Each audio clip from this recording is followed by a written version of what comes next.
Welcome to the January 31st, 2022 City Planning Commission pre-meeting. The pre-meeting is a meeting between commissioners and staff where we go over any last minute matters of business pertaining to the cases or any other commission related matters. We just reviewed the first case, which is the Chase Street right-of-way abandonment, where we established that all present commissioners have visited the site and kind of going over any last minute questions and have decided to ask the applicants to clarify some of the public comment received. So next we are reviewing the second item on our agenda, which is 423 Jefferson Ave. This is a special permit to reestablish a non-conforming use. By a show of head nods and thumbs up or any vocalization, can you let me know if you visited the site? Thumbs up, thumbs up. Thank you. And so this one was an unlisted seeker action. It did go through a process before coming to you all, which is the certificate of non-conformity process, at which time the manager of zoning determined that it did a negative declaration on the environmental action. Do you guys have any questions about this one?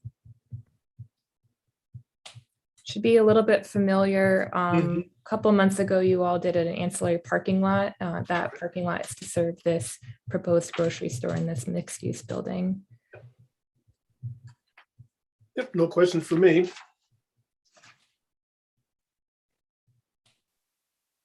All righty.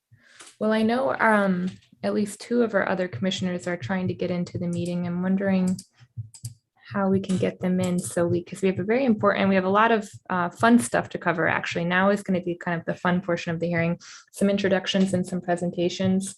But I just want to make sure Milton and Eugenio are here for that. So let me see what we can do.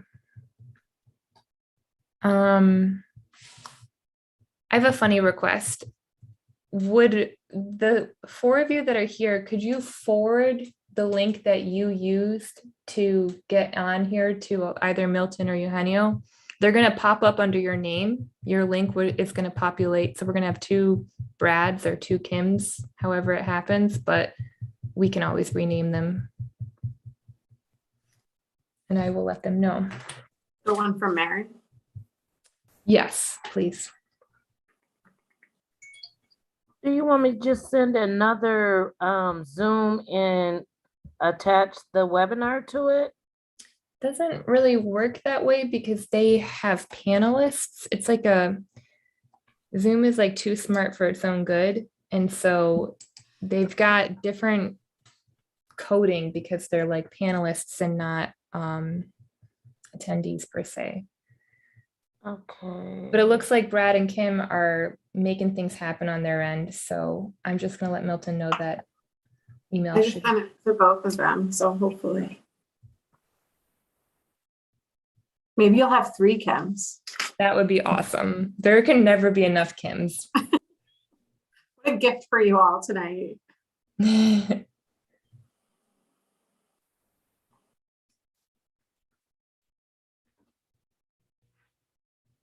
Looks like things are happening.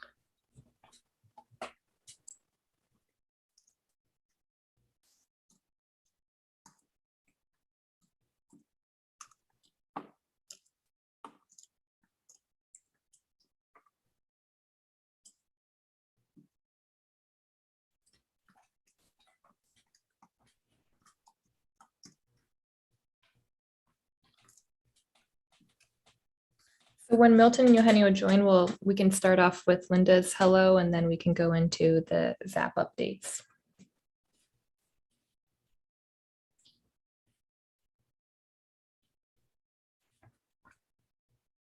Roseanne, would you like to do a hello from Aaron as well, or?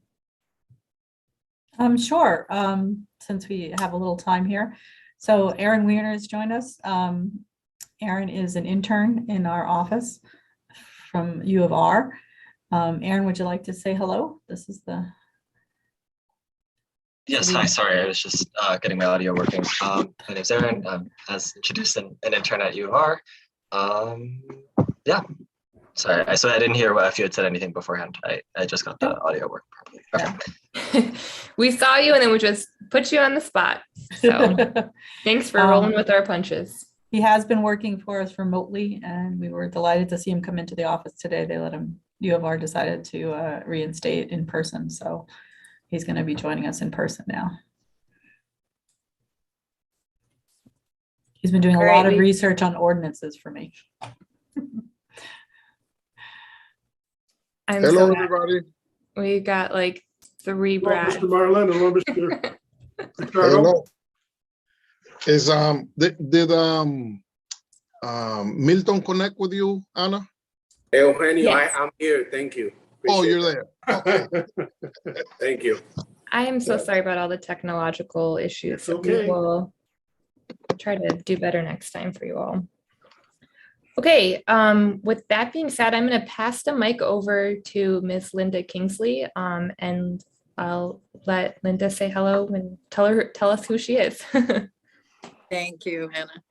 Hi, I'm Linda Kingsley. I am the new Corporation Counsel for the City of Rochester. For those of you who have been around city government for a while, I was the Corporation Counsel before under Bill Johnson's administration for 12 years. I've been practicing law for 40 years, 35 of them in the field of municipal law. So I've been around the block a few times on this kind of work.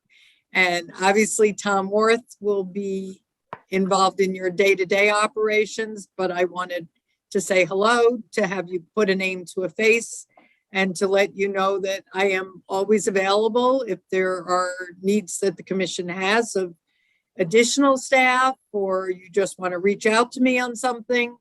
Please feel free to do that. I'm always available, and I look forward to working with you. Thank you. Thank you. And then real quick, Milton and Eugenio, were you able to drive by both of the cases on our agenda today? Yes. Okay, perfect. Thank you so much. Yes. Appreciate it. Now I'm going to pass the mic over to our zoning alignment team. Hi, everyone. We're going to ask Kevin if it's okay to share his screen so that we can look at some slides while he and I do some talking. Sure thing. Are you able to do that yet, Kevin? There we go. So as he's pulling it up, I want to thank everybody for letting us come and present tonight. As one of the main reasons that this second presentation or phase 2 of public input has been put on hold was because I came on board in October and I needed to be brought up to speed on the whole process that is the ZAP process. And now that I am caught up, we are getting back on track with updating both you and the public. So you are our first step. So tonight we are going to be releasing the draft zoning map and the use table. And we can go to the next slide. And we're going to sort of start this next phase of the public review process. So what's going to happen tonight is we have released the draft map for the community. It will be on the ZAP website. It is an interactive map. And along with that is the purpose statements for the districts, the standards for the districts, and the definitions that go along with those standards. We will be starting, so we're going to go through this tonight with you. We realize it's going to be, or it may be somewhat overwhelming. There is a lot of information, but you will be able to then look at this at your own and sort of play around with the map. Kevin did an introductory video, and then you can sort of get comfortable with it, and then we'll come back to answer any questions. There will be, for those that don't have access to the web or ready access to the web, there will be a large print of each quadrant map at the appropriate neighborhood service center so that people can come in and look at that map, and they can also leave comments there on the map. Go to the next slide. So we have 5 public meetings scheduled for February.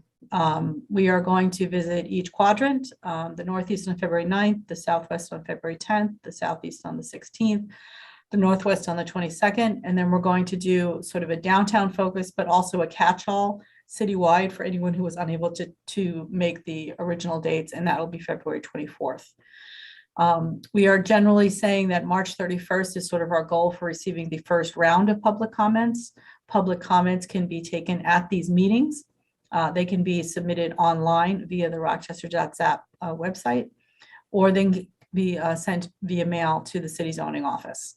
We'll be accumulating all of those and coming up with some responses and sharing that with the CPC.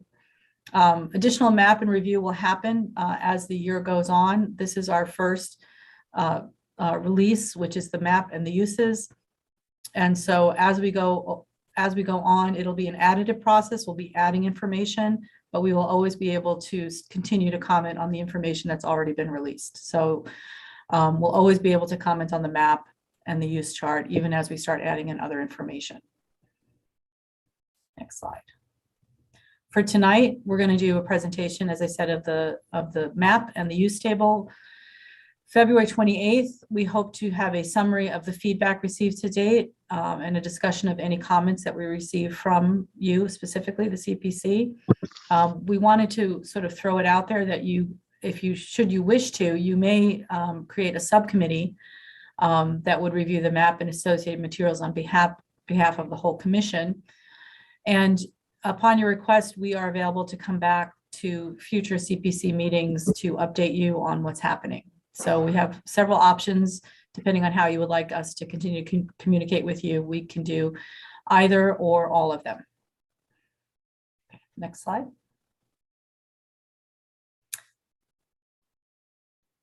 Gonna shift over to Kevin now.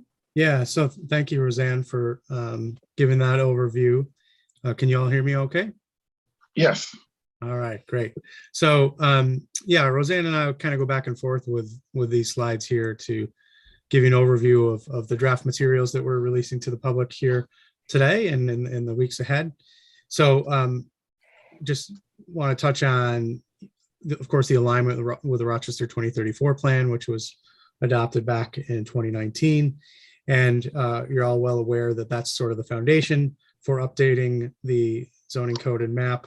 But I want to just provide this slide so that you have the specific references to see where it is codified in the city code. So let's talk a little bit about how we actually went through the process of putting together the draft map and the use tables that go with it. Obviously, the placemaking plan that's part of Rochester 2034 is the primary driver behind that.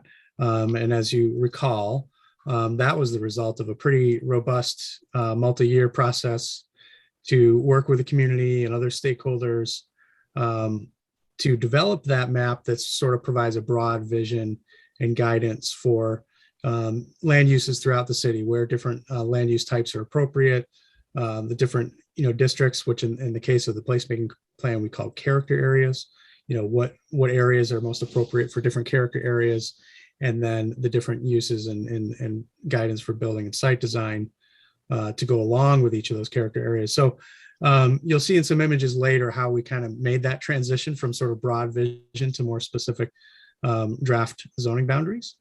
But there were a number of other things that we took into consideration, including some past plans and studies like the commercial corridor study, wanted to take into consideration our bus system so that we move away from just having the lowest density possible zoning district along our RTS corridors to try and better align our land use and transportation goals.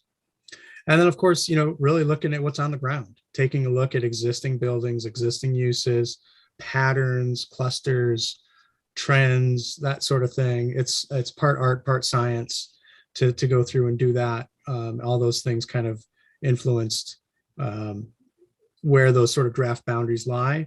And then community input, again, it's sort of some in the past and some in the future. The past was influencing how we developed the placemaking plan map. And then using that guidance to develop this first crack at it. Now we're going to release that to the public and meet with them again and say, okay, this is sort of our first stab at where these boundaries might fall and what the uses might be. And let's get some feedback on how that first draft looks. So there's going to be plenty of opportunity, not just this month, but in future months for folks to take a look at that and give us some feedback. And then, so those are some specific guiding points, but then I just want to kind of pull back a little bit and mention some broader community goals that influence things. And I just, brainstorm a list here. There's more than this, but just to give you a sense of all the different things that we try and take into consideration, like our desire to increase home ownership in the city and protect and enhance the quality of life of our neighborhoods, but also looking at how can we grow as a city, because we need, more people living in the city to return to our former population that peaked 70 years ago, to have, more of a tax base, to have more critical mass to support our local businesses, more folks to support a robust transit system and that sort of thing. And then what follows is, of course, more economic opportunity. And then through all this, really making sure that we have a lens of inclusivity and equity in the policy decisions that we make. So, these are tricky things to balance. I won't say that any of them are like directly contradicting each other, but sometimes when you're weighing multiple priorities and goals like this, it makes some of the decisions more difficult, and you have to balance things out. So just wanted to kind of throw that out there, that it's a complex kind of decision-making process when you take all these things into consideration. All right, so let's get into the meat of what is being released today. I'll start with the legend, and then we'll get into the map and districts shortly. So these are the different colors showing the different proposed zoning districts. And you'll see most of these are pretty much in alignment with the placemaking plan in terms of their colors and their names. And they're sort of loosely organized into, we have our residential districts, our 4 mixed use districts, some other districts over here, including our village centers and industrial, and then a couple of overlay districts that you could sort of broadly categorize those into. And you'll see how these play out on the map. And then I wanted to include this slide to show sort of the approximate correlation. This is like a reference card, if you will, approximate correlation of the proposed districts to what we currently have in the zoning code, which was developed in 2003. So you can refer back to this when you need to. And then this slide shows sort of a breakdown of kind of what's changed in terms of the amount of area that's taken up by each district. So on the left-hand side here, these 3 columns represent the 2003 zoning code, which is what we have in place now. And then on the right-hand side, this is the draft ZAP as of today, and the acreage made up by each of the districts. And then the percent column shows the percent of land, of the total land in the city, which is, there's 23,000 acres. The percent of those 23,000 acres that are taken up by each of these districts. So if you look at a particular district and follow it across, you can see how it's changed. So I color coded it over here for you. So the numbers in green here show that the amount of land taken up by that district increased a little bit, and the numbers in blue show that it decreased. So things shift a little bit. There's nothing like super dramatic here, but there definitely are some shifts. In particular, our R1 district, which will be now the low density residential district, has taken up about 8% less of total land in the city than in 03, whereas the medium density residential, which roughly corresponds to R2, is increasing by about 6%. So again, I'll leave this here for you. You can come back to these slides at any time to understand sort of the balance as it's playing out.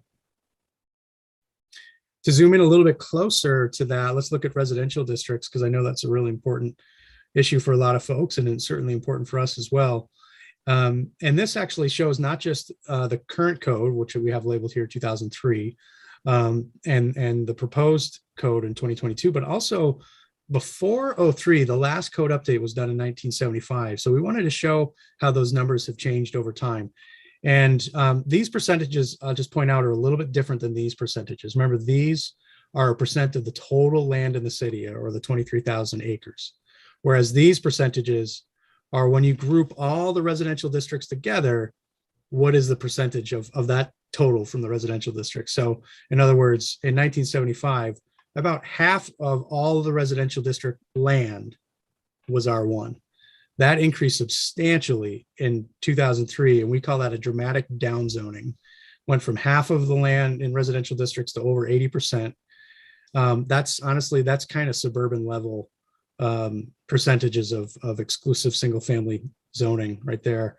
So we're trying to rectify that a bit. And so now it's down to about 2/3 of the land, which is still by far, as you see, compared to the other two, the majority of the amount of land is dedicated to that single family district. But it's, it's gone down a little bit. And then lastly, I just want to point out sort of along with that data is that, our home ownership rates in the city have consistently been in the 30s and 40s as a percentage since 1970. And they've been steadily declining over that time. We're down to about 36% home ownership. So the fact that we have 36% home ownership with 80% of our land, our residential land, dedicated to single family zoning, I'm not saying those numbers need to be the same or even super close together, but when they're that far apart, it is definitely a red flag that we want to try and address, because it's a mark of sort of the condition of the real estate market.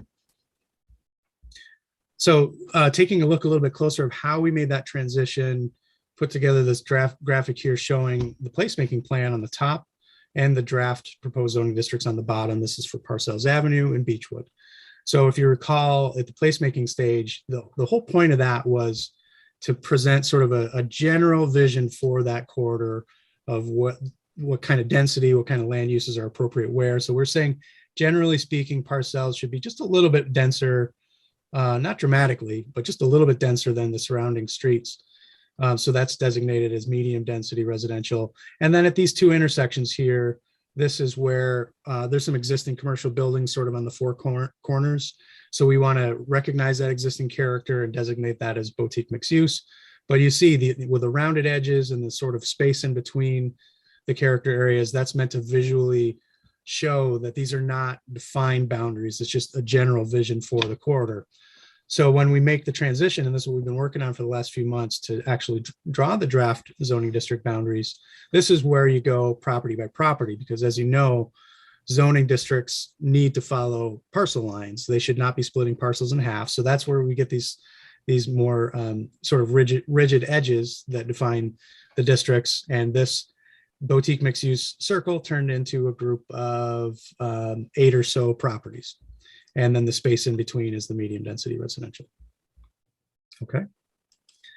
So zooming out a little bit, again, I like to zoom in and out, both on the map and metaphorically. So this is the placemaking plan from a little bit further out, showing Beechwood, Market View Heights area. And again, you see those sort of land use bubbles that are sort of the vision for where things would be designated. And then you switch over to the draft zoning district, and I'll toggle back and forth here so you could see how they transitioned to the more rigid lines. And we could do this again at a citywide scale, but I just want to point out a really important part of the process here is this ZAP project is really meant to explore how we might refine the edges of these districts and the associated regulations, but not necessarily looking to change the approved districts that were set forth in the adopted placemaking plan. So it's really about looking at the edges, not necessarily changing the colors of these places.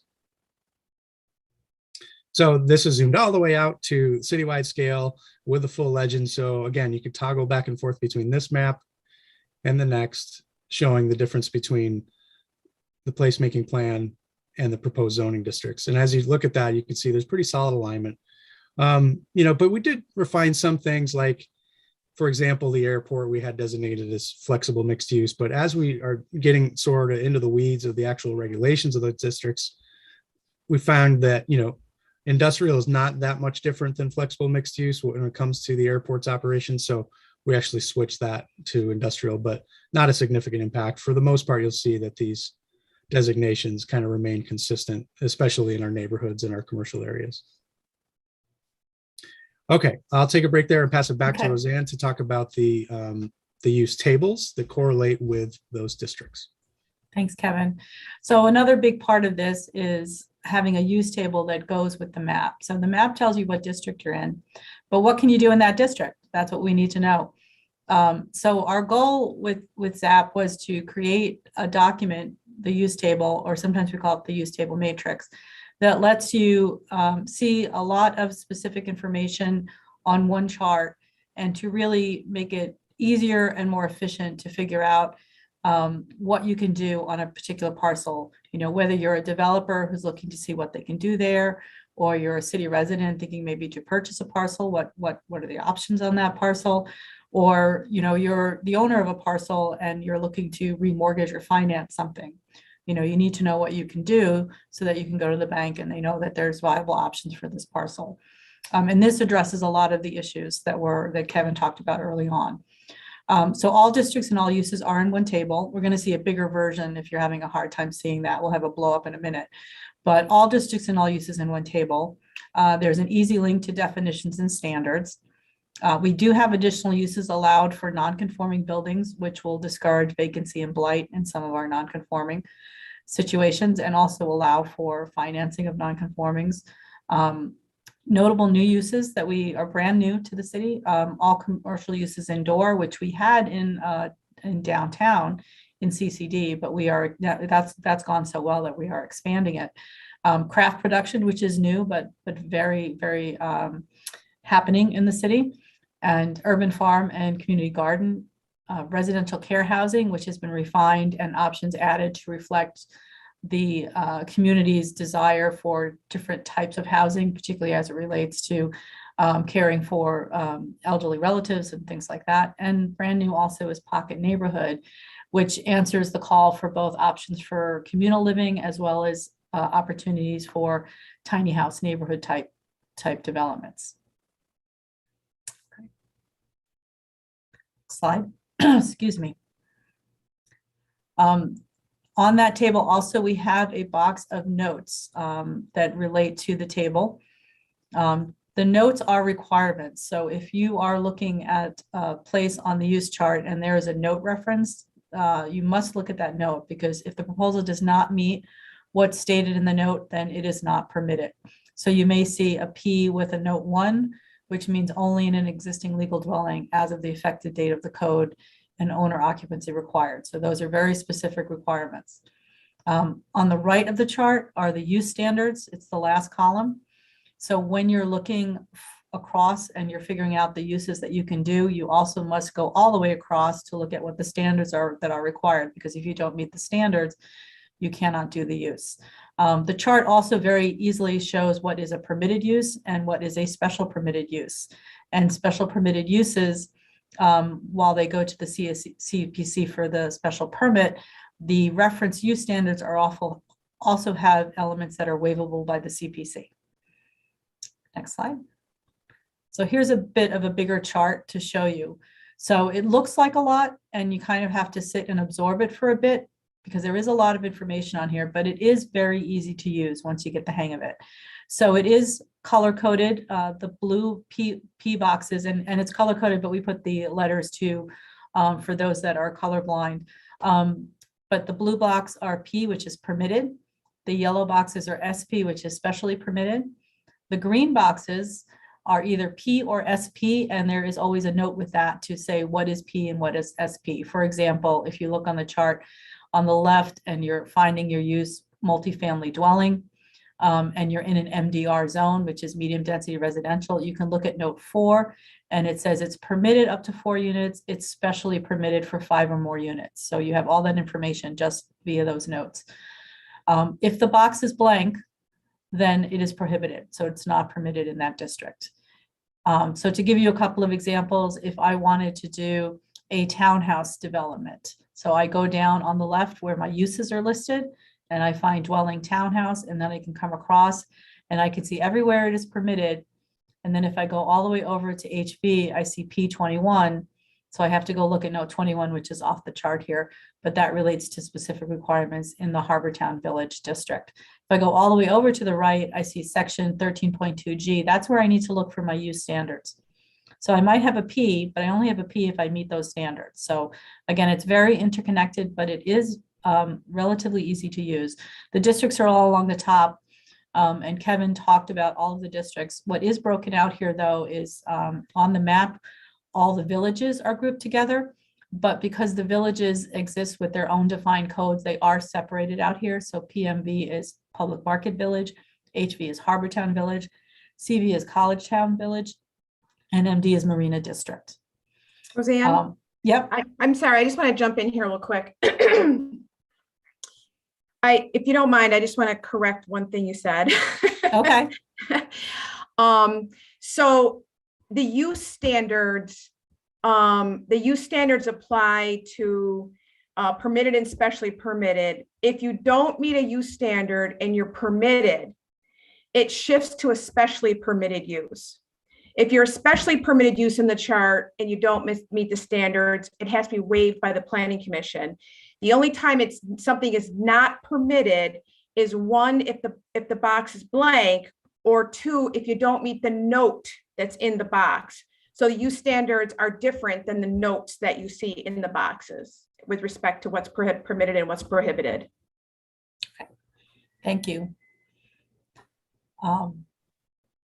Okay, so the last thing to talk about on the chart is the special considerations. And the special considerations, you might see that sort of black heading there to sort of make it distinct from the others. And that's the NR/MU, which we call non-residential/mixed use, and the AR, which is adaptive reuse. And those are situations we find in existing residential districts.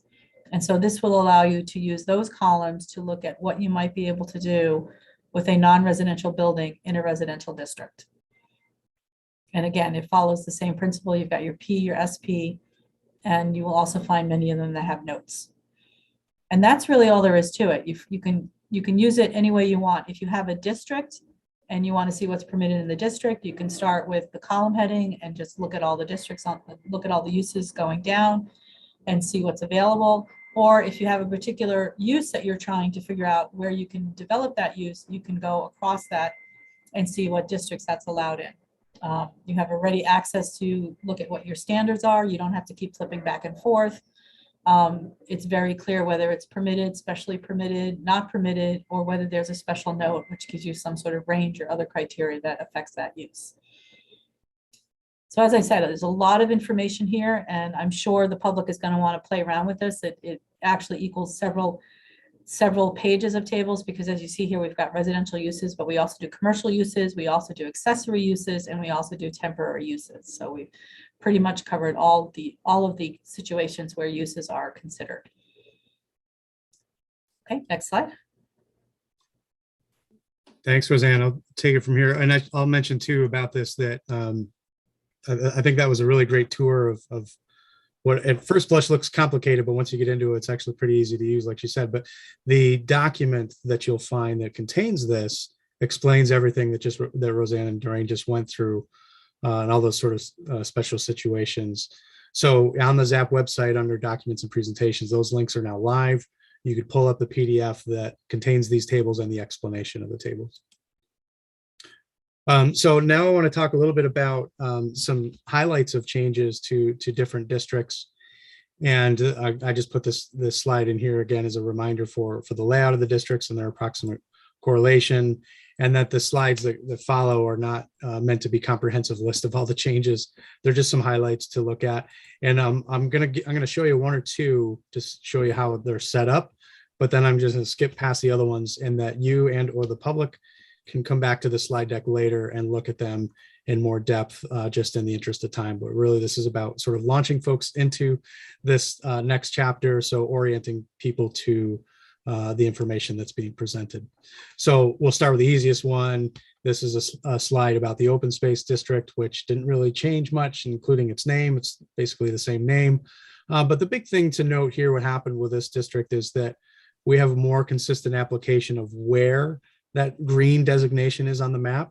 There's actually hundreds of acres of parks and open space in the current map that are mostly in the R1 district.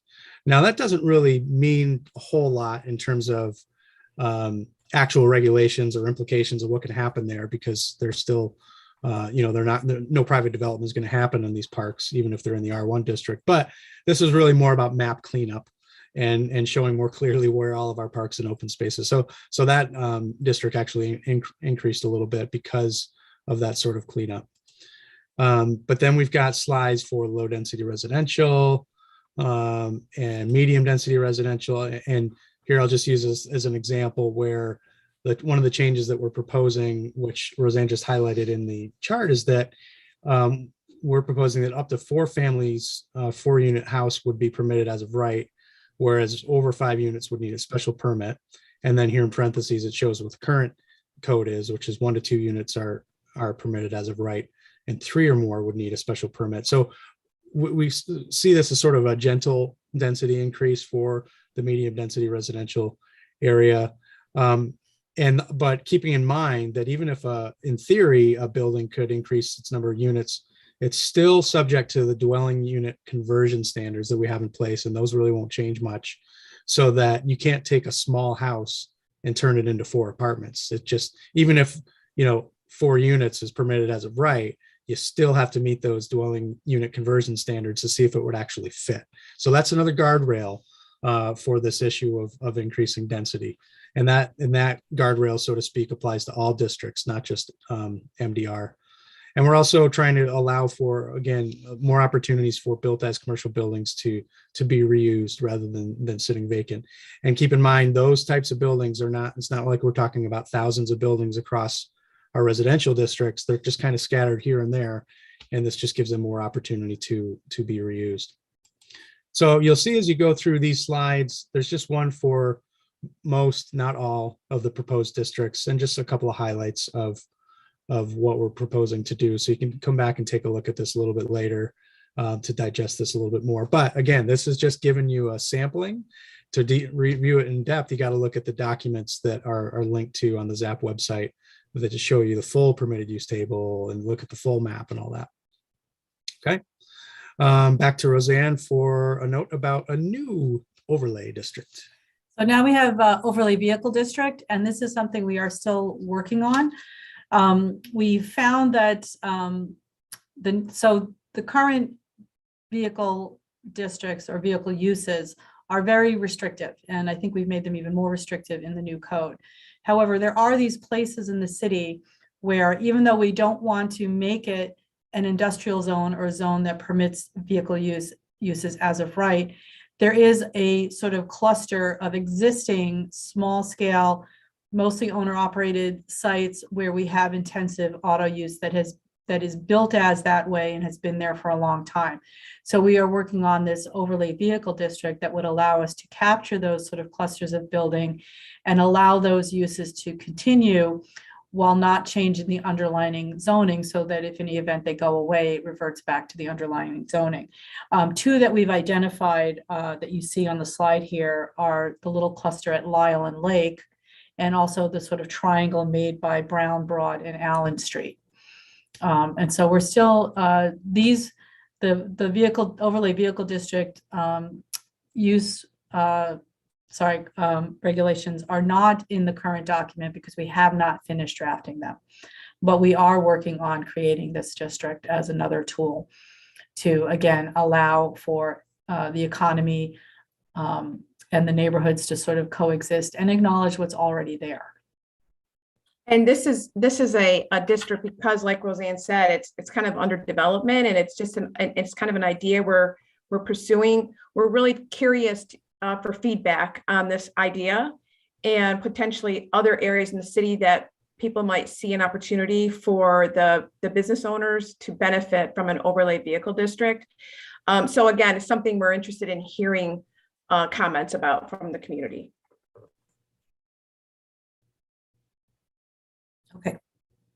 Okay, so so we've shown you some sort of tidbits of the map. I want to show you the whole thing, but let me first stop my share here and just kind of check in with the group given the time. So I actually put together like a 5 or so minute video tour. It's up on YouTube now that orients folks on how to use the map. I could show you that, or I could just give you the 30-second version if it's a time sensitive thing. So it's kind of up to the group at this point. We have our hearing at 6, so I'll just let the group consider that when they respond to you. I'd rather just watch it on my own, Kevin, versus rushing it because there's a lot of information already. I've been trying to jot notes on questions, but one of them is just like, how do we, what's the means by which we can share things back and forth, questions, inquiries, and next steps, and what format do you want that to happen? And I think is the most important thing for clarity for us. Yeah, I think if we had that access, send that link out to all of us. That way we can access it at our leisure. Sure thing. Yeah. It's under both the updates and events section of the ZAP website, but also the documents and presentations. You'll find a link to the online map and a video tour of the map. So that will orient you to how that works. And then last, I won't go through this, but I just want to include this slide for you to look at later, just some kind of broader thoughts about the benefits that we're trying to pursue with this draft map and the improvements that we think that will make for the city of Rochester, its people and its businesses. So I think this is a good reference side to look at. And then lastly, just some closing thoughts from Roseanne about upcoming meetings and take any questions that you might have. Yeah, so this is a repeat of the earlier slide, just to remind you about the upcoming public meetings, but also Commissioner Flower, as you were saying, we are looking for you. So we are looking to put a summary of feedback and get that back to you on the 28th. However, how you want to communicate with us going further is a little bit to be determined by you, whether you want to make a subcommittee that communicates directly with us, or whether you want us to come back to some subsequent meetings or pre-meetings to ask additional questions as they come up. We are open to whatever works for the CPC. And as we said, this is the next phase of the public comment, and we will have additional phases coming up probably in the summer and then later in the year as we add and release more information on the code. And the reason we are parceling out the code in pieces is it was made very clear to us in the earlier parts of this that nobody wants the entire code released at once. It's just too much too quickly. And so we're trying to comply with that and release pieces that go together and start with the foundational pieces, which is the map and the uses, and then continue to build onto that. And So if at you- this point, we'll take questions and we can talk a little bit if you have some ideas about how you want to communicate with us. Well, Kate has put the links in the chat for everyone if you just want to click on those. Kate is on it. Thank you, Kate. No problem. I have a quick general question just about the hearings that you mentioned in the at the neighborhood service centers. How is word getting out for those? And will they also be virtual for anybody who does not want to be in person? So they will not be virtual. There is a goal to do it in person, just because the goal of the meeting is to actually sort of be interactive, and it's very difficult to be interactive virtually. If there is a demand for another meeting that is perhaps virtual, we can certainly accommodate that. We'll see what the feedback on that is. The maps at the centers are available to be looked at, and comments can be written on cards and submitted, or they can actually go on the website there and submit questions. And I feel like I forgot one part of your question. How's word getting out? Oh, okay. So we've, through the NSC, all the Neighborhood Presidents Association has been notified. There was an email blast. It has been up on the web. The notification of the meetings has been up on the website for I want to say about 2 weeks now, maybe even longer. I don't know, Kevin, if you know, if you remember, but it's been a while. Yeah, I think it was about a week ago. Yeah. And also the, anybody who has subscribed to the website, to the ZAP website, are getting automatic notices when something gets updated. So people who've expressed an interest are getting reminders of what, we'll know about the meetings. And a couple other things to add to that. So we also did an email blast to everybody that signed up for updates during the 2034 process, because this is a major implementation tool of 2034. So they all got notification. And then lastly, we're working with our communications office to get some things on the city website and out on social media to advertise that. Yeah, Kevin, any promotion done in Spanish? Not as of yet, no. Yeah, I think it would be a good idea to put it on Poder not the content, but the promotion of the event in Spanish so that people can, go out there. Yep. Yeah, and I'll also mention too, Roseanne talked about the print version of the map and a large scale print, the neighborhood service centers. We have to do that yet. We're plotting those this week. So sometime in the next few days, we hope to get those stationed at the neighborhood service centers. We had to get through all the work leading up to this point, and now we're going to be able to print those out. Yeah, I'm hopeful that the actual neighborhood, the neighborhood groups and the presidents there have a fair and equitable way to make sure that people are aware. I know that we're all like kind of used to this Zoom thing these days, but I've had some interesting conversations with community members recently that are just not, they're not coming online. They don't know quite where to get information, and some people are expecting mailers. That's why I asked how is word getting out, and if it's primarily virtual. I have a concern if it's primarily virtual but don't have a solution. So just wanted to kind of voice it. Thanks. Mm-hmm. Yeah, we also decided to shoot for in person, even though some folks are used to Zoom and such, but in particular, reviewing a map at a citywide scale in a share screen format, we can present it and show folks around, but having a discussion around different areas and what changes might be made, extremely difficult in a virtual platform. So we're hoping to do it all in person.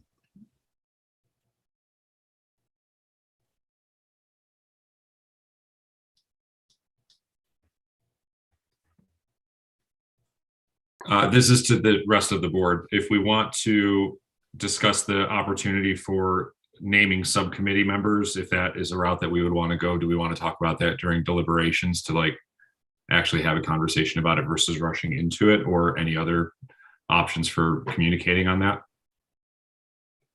Yeah, I think we could probably do that, after our deliberation as a follow-up.